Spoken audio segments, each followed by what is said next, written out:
शुक्रिया निखिल और ऋतु। तो आज कारोबारी सत्र का दूसरा दिन है, यानी कि मंगलवार। जिन खबरों ने बटोरी है सुर्खियां, निगाह डालते हैं टॉप लाइन न्यूज पर।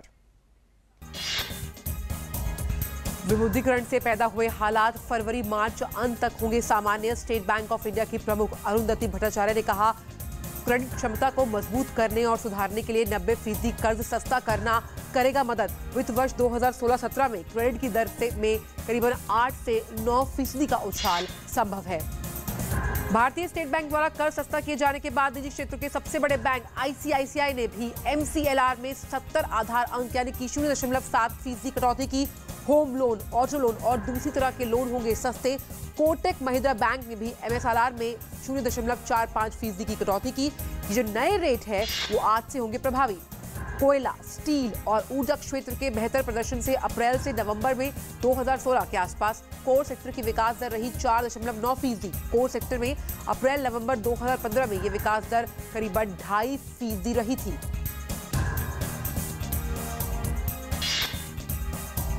और PPF और छोटी बचत योजनाओं में निवेश करने वालों के लिए खुशखबरी। छोटी बचत पर ब्याज दर जनवरी मार्च तिमाही में अपरिवर्तित रखने का फैसला लिया गया है। सरकार ने यह फैसला ऐसे समय पर लिया जब कमर्शियल बैंक ब्याज दरें घटा रही हैं।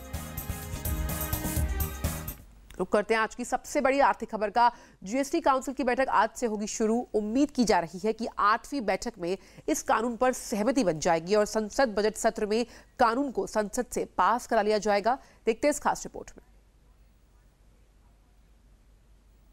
एक नया साल, एक नई उम्मीद।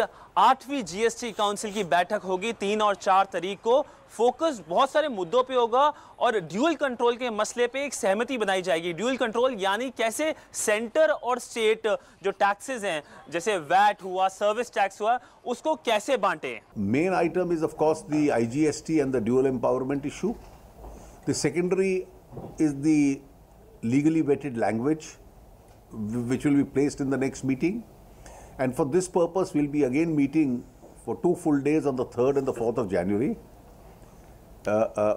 for this purpose.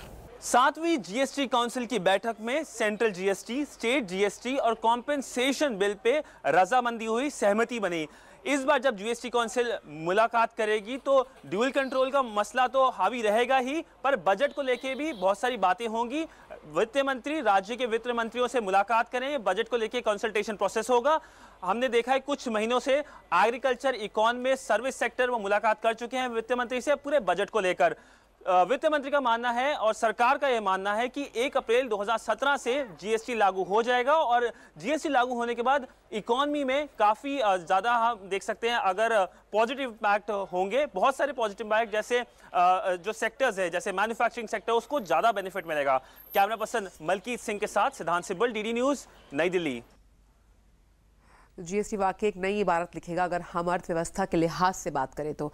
अब रुक कर लेते हैं दुनिया भर के बाजारों को। आपको बता दें कि जो US के बाजार है वो फिलहाल बंद है, लेकिन यूरोपियन बाजारों से शुरुआत करते हैं, जहां पर लंदन के बाजार FTSE जो है वो तो बंद था, लेकिन कैक और डैक्स में अगर आप देखें तो कारोबार जो है वो बढ़त के साथ होता हुआ नजर आ रहा है। करीबन 20 अंकों का जो है उछाल कैक्स में और डैक्स में भी 117 अंकों की बढ़त साफ तौर पर नजर आ रही है। ये कल के आंकड़े हैं। रुक कर लेते हैं एशियन काउंटर्स का। ये तमाम काउंटर्स जो आप अभी फिलहाल टीवी स्क्रीन पर देख रहे हैं, कॉस्पी, SGX निफ्टी के शुरुआती रिफ्लेक्टर्स इशारा कर रहे हैं 8190 की तरफ। वहीं हैंगसेंग में भी 76 अंकों का उछाल है।